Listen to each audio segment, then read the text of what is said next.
My name is Victoria Waugh. Hello, everybody, if I don't know you. I'm a jewellery consultant. I work with jewellers to help them work responsibly, so to think about their strategy and their responsible sourcing and that kind of thing in my day-to-day job. But I'm also a member of the fabulous Fair Luxury team. So I'm hosting today. This is the first of our Fair Luxury pledge events since we launched the pledge initiative back in January. And just as a reminder, making a Fair Luxury pledge is about making a commitment to a positive change in your business. It's something chosen by you. It doesn't have to be big, doesn't have to be small. It can be anything that you feel you can do to improve your business over a set time period. So it could be improving your workshop practices, or it could be thinking about where you source your materials from, whatever you feel that you can do. And it's really important when you make a pledge that it's really specific, so something that you can, that's really clear what you're going to do, what you're going to achieve, that it's measurable so that you know when you've done it, when you've got there. It's important that it's achievable, so it's not, you know, pledging to improve the industry as a whole, but it's doing something really tangible that you can actually achieve. So it's realistic and it's time bound, which means that there's a deadline on it, so that there's a bit of pressure there to get going with it. And if you do all those things, then you're creating a smart objective, a smart pledge, which we think is really important to make things happen. And by sharing it formally with Fair Luxury and the other people on this call, in this group, then we hope that it will make you a bit more accountable, a bit more likely to achieve it. And of course, you can learn then from other people who are on a similar journey to you. So the kind of main reason for this session today is to bring people together who are working on similar things so that you can help each other and that we can learn and share challenges. If you haven't already made your pledge, then that's fine. There's still lots of time. And you can head over to the Fair Luxury website to do that after this call. Somebody from the Fair Luxury team will no doubt share a link to the page in the chat. If you've got any comments you'd like to make or questions that you'd like to pose, then stick those in the chat as well. And our fabulous behind the scenes team, I think Stuart Poole is on chat duty at the moment, so he'll hopefully be able to answer some of your questions as they come in. And really excitingly, just before we properly kick off, I want to say that at the beginning of the week, we achieved our 100th pledge. So since January, we've had 100 individuals. That's it, I can see people clapping. It's quite right. We should give ourselves a pat on the back.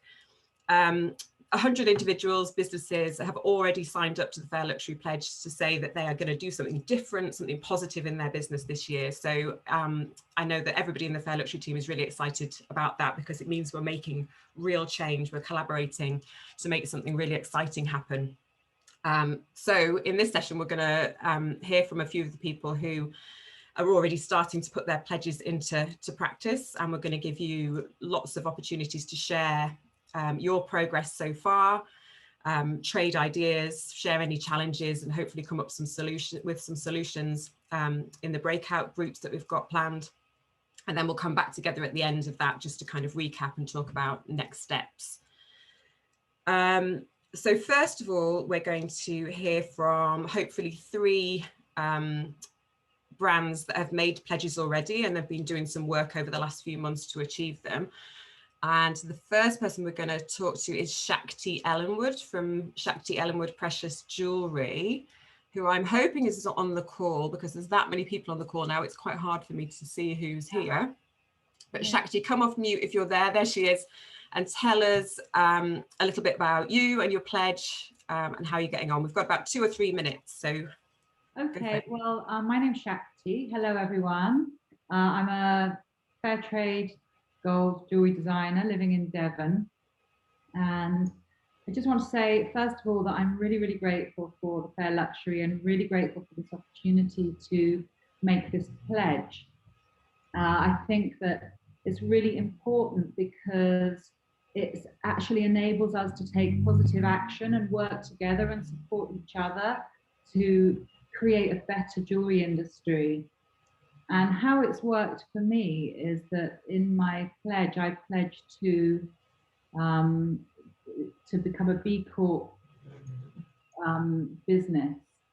And basically, I'd been wanting to be a B Corp for about a year and a half. It was first of all on my to-do list, and then it moved onto my secondary to-do list, where it sat for a year and a half doing absolutely nothing.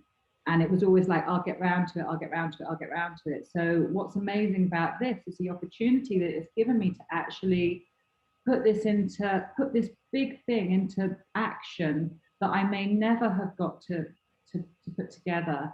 And also to be working with a really great group of people who have also made the same pledge. So I feel really supported, and I feel like I'm doing something that, you know, is beneficial to all of us.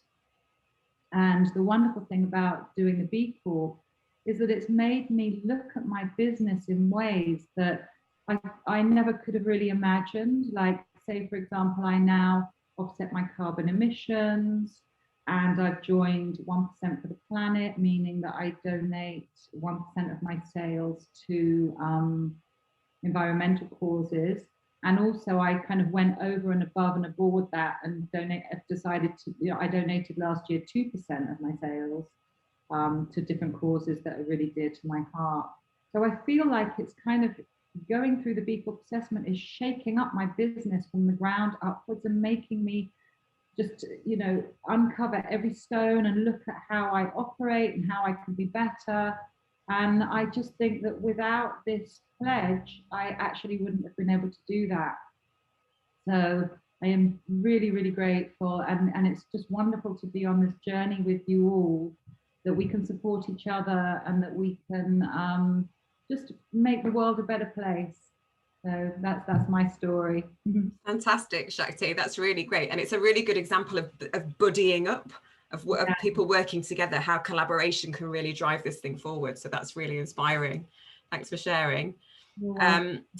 Next, hopefully we've got Julia Thompson from Julia Thompson Jewellery to share a little bit about what she's been working on. Are you there, Julia? Yes, I'm here. Thank you, Victoria. Hi there. Hello, everyone. Yeah, I just would like to echo Shakti's words as well as tell you a little bit about me and my pledge. So I'm Julia Thompson, and I create precious wearable art jewellery from recycled silver and fair trade gold. So I've been making for about 12 years now, and I initially started working in recycled materials, but fair trade really appealed to me. When I registered in 2015, I thought, you know, this is where it's going. 3 years later, I learned, after going to one of the Fair Luxury conferences, which was really inspiring, and again, the community is really inspiring. I learned about becoming a licensee. So that is my pledge. So yeah, I started on that journey to become a licensee back at the end of 2018, which seems like quite a long time ago now.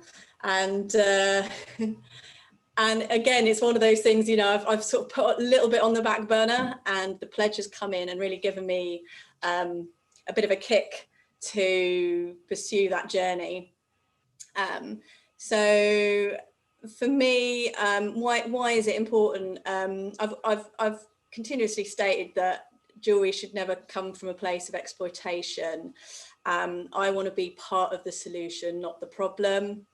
I think by obtaining, becoming a licensee and being able to physically mark an engagement ring or any piece of precious metal jewellery that I make with the fair trade symbol really completes the circle from miner to my client, offering my client that assurance.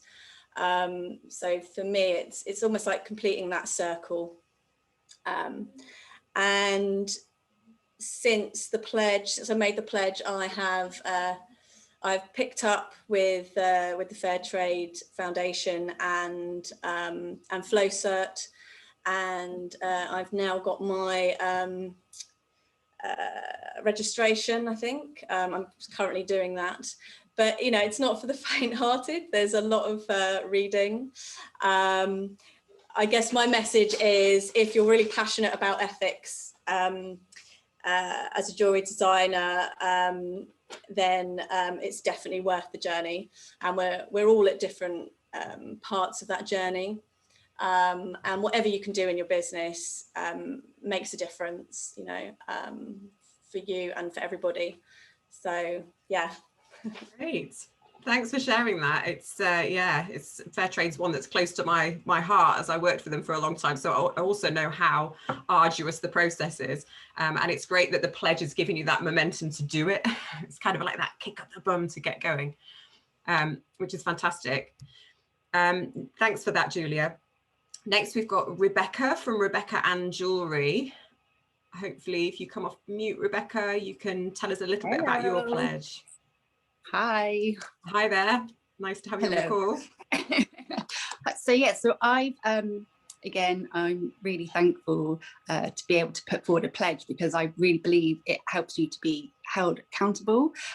So I refer to myself as an eco-aware and eco-conscious jeweler. So I only work in recycled materials. All of my packaging is 100% recyclable and can be composted. And so I've been on a real journey that way. So I've wanted to become a carbon neutral business. For the last 10 months, I've been offsetting my carbon footprint with ecology, but I wanted to take it to the next step. So I've actually been talking to Carbon Neutral Britain and to, I could never remember the name of the other one, ESG Mark. And so, yes, I've started on this next phase. So it's quite a bit of work. What they do is they look at how your business has been for the last year. So basically the accreditation is for the year before.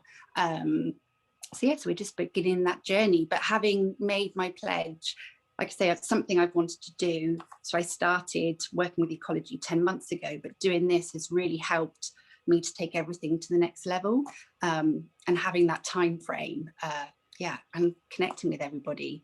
And also I think it's really great sharing, you know, information and tips that you find along the way and organizations, because yeah, it's been a bit of a minefield. It's really interesting. You think there's one route, but actually, yeah, there's lots of things that you need to consider. Fabulous. And that's another great example of how this pledge idea can kind of prompt progression. So starting small, but then developing things as you go. And I love the idea that we're sharing learnings. So maybe some of that pain that you've gone through, Rebecca, if you can share those learnings with others, it means others can maybe get to that point a bit quicker and a bit easier, which I think is really exciting. So thanks for sharing. Thank you. I hope everyone else can hear me okay. Give me a wave if you can still hear okay, if Rebecca's struggling with the line. Okay, that's good. So 3 really inspirational brands there already making changes. It makes me feel really excited.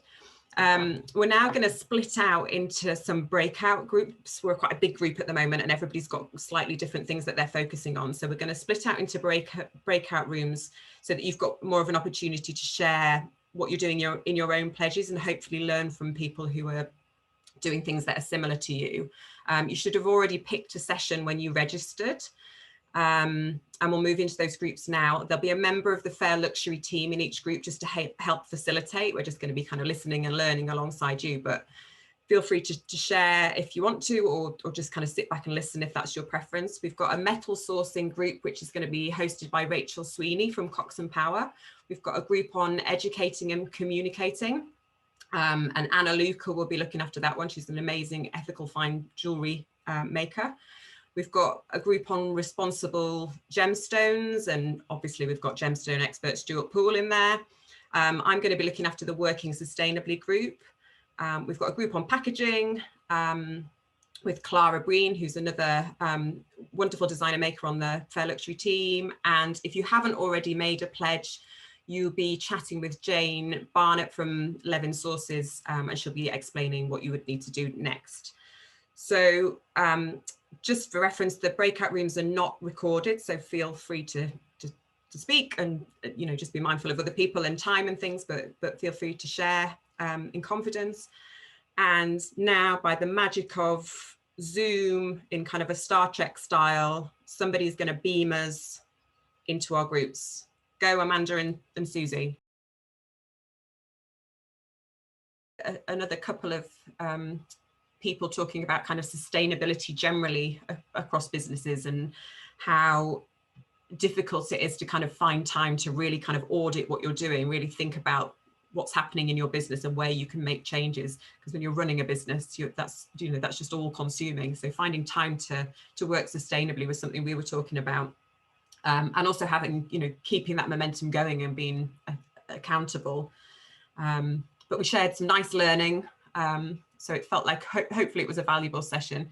Would any of the other kind of breakout group leaders like to share kind of top line discussions from their session? What about Rachel? Where's Rachel Sweeney? What were you talking about in metal? Sorry, just trying to unmute there. Thank you to the metal group. I'm just coming away feeling so inspired by what everybody's doing, from people initially signing up to Fair Trade or Fair Mind certification to combining precious materials with other sustainable materials. It's wonderful to just feel that sense of community, that we're all here to support each other, and that if one of us can't work something out, there's going to be somebody else who can. And I suppose the big takeaway for me from this morning is very much that, and I hope that anybody who does have a question or a struggle or a challenge feels that they can comfortably approach either anyone else in the Fair Luxury community or Fair Luxury email, just to shout, because undoubtedly there's going to be somebody there who can help. I don't know if anyone else in the group would like to add anything to that really, but it was really great to hear the progress everyone's making. Fantastic. And it sounds like, from my group and from what I can see pinging in the chat, that these sessions are just not long enough. People want more time to be able to share and learn, which is great because it means that they're valuable. But I think connecting up outside of this group, so if you've met somebody with a similar pledge to you, or somebody that you feel you can learn from, then let these sessions be the catalyst to bigger conversation.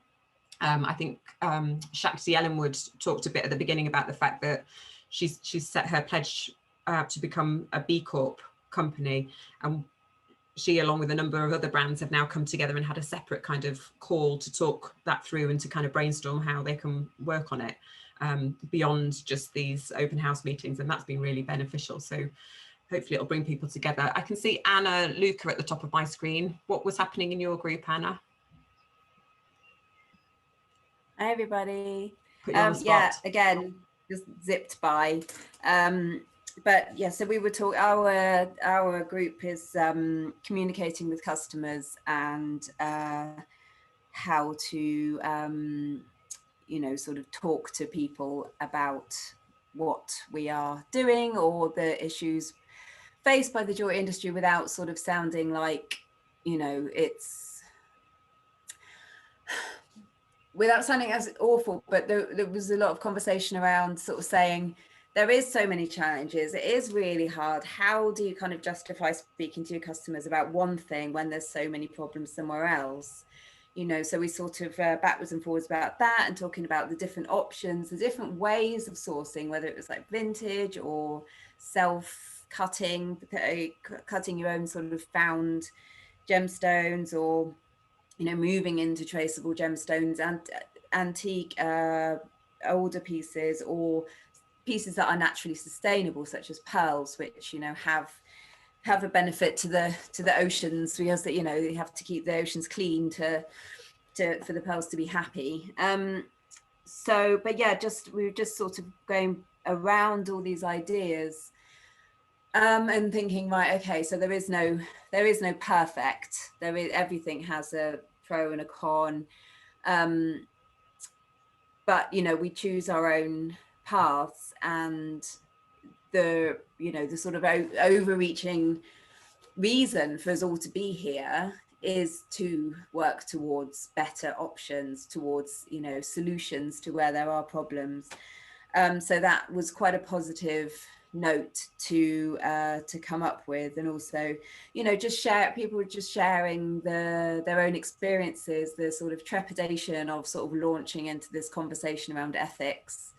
You know, so I think that there was hopefully a bit of reassurance that we all feel like that. You know, it's kind of that nobody is like saying, yes, I have the answer, yes, come to me. You know, it's like you don't want to highlight something else bad by saying this is good or whatever. It's just about the pros and cons, the balances, you know, we're just realizing that not everybody is on the same trip. So, you know, it's just, you don't want to sort of sit there with your customers and make them feel awful if they're sort of, if they, you know, haven't been aware of these things already. That's not why they're coming to you. So yeah, so really, really interesting, and really,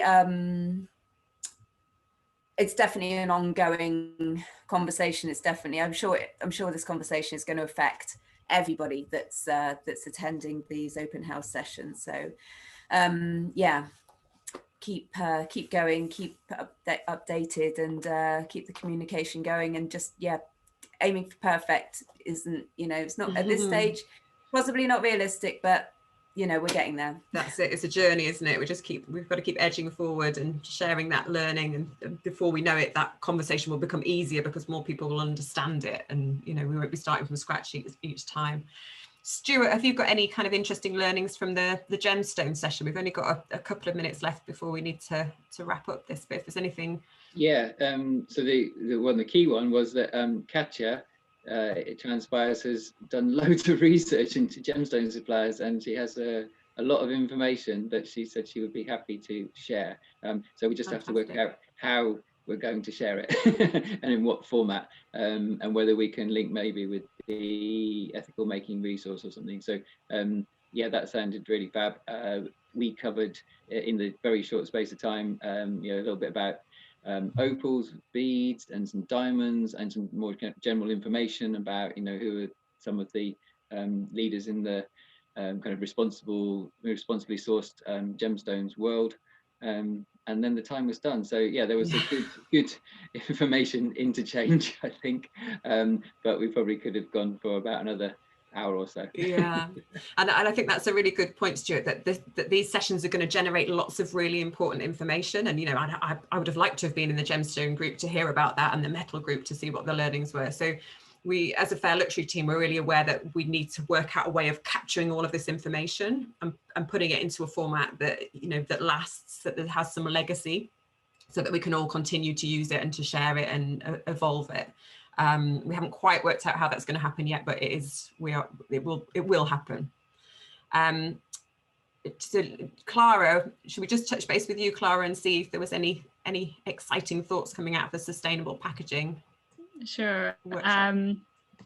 Yeah, it was very interesting, but the consensus on that side of things was that the foam inserts are the major problem here, where we can get, you know, FSC or recycled cardboard outers, but to get an insert that feels, you know, luxury enough and is also either compostable or eco-friendly is a lot more of a challenge. So Annabelle and Joss shared some. Annabelle shared some of her findings, but at the moment it's all just researching various options. I mean, if anyone from the group would like to come in and share something, please go ahead. Or you can always post some thoughts in the chat if that's. Yes. If that's. I'm sure people will be very interested in hearing about packaging suppliers if anybody's got recommendations. So yeah, to be continued. And we, oh, sorry. Yes, someone coming in. I use boxes from Hatton Spencer, I think they're called. And they have a range, I think it's called Natural. It only comes in one color. It's like a kind of creamy, just a neutral color. But those boxes are fully sustainable, and they don't have foam inserts. They have like, I don't know what, I can't remember what they're made of, but it does. felt. Explain. It's wool. Oh, okay. Yeah, Someone it's a knows. wool felt. Yeah, thank you, Kirsten. Yeah, we looked at those, but it is one colour. Right. I think, Yeah. most That's people the want issue. black, and it's a sort of beigey colour, isn't it? Which, We should all just write to them and ask for different colours from that range. Yeah, and I think you're right, Kirsten. I think that's another thing that can come out of these discussions is that when there's a demand for something, and there's lots of people that want it, then we can perhaps use this forum to bring those voices together and go and knock on the doors of those suppliers and say, come on, sort it out for us. So I think that's really good learning. Thanks for sharing that. We're just going to run out of time in a second, I think, so we'll just wrap up by saying, I hope you found the session useful, and as I've already said, these should just be catalysts for more conversations and more sharing and more learning, and not the kind of be all and end all. But we will be running these sessions quarterly in between our kind of regular Fair Luxury open house sessions. So try to work on your pledge ahead of the sessions, and come back prepared to kind of share and share some of your challenges and some of your learning, so we can all kind of evolve together. If you haven't already made your pledge, I was talking to 2 people who hadn't, get on the website and sign up so we can get our number even higher. It's really exciting. Join us for the next open house, which will have a focus on gemstones, so we can evolve that conversation Stuart's already been having. That'll be on the 17th of June at 1:30, and you'll get an email with all the details, so make sure that you sign up to that. Also, in our next kind of communication, you'll be getting some information on a survey that we're putting together in partnership with some other organisations, looking at the demand and the usage of gold, particularly responsible sources of gold. And our aim with that is to pull together as much kind of data from designer makers, from brands, from the industry, in terms of what they want to see happening with suppliers. So what kind of certification, what kind of provenance claims, what kind of materials they want to see being produced from ethical gold, and we're really going to appreciate your help filling that in, so that we can create a kind of big, what's the word, a big pool of data that we can use to kind of influence suppliers to do more on responsible gold. So watch out for that. And if you've made a pledge, please share your pledge on social media, tagging Fair Luxury. Somebody in the chat will no doubt share our usernames and hashtags and that kind of thing, but share the pledge, so we can encourage more people to get involved.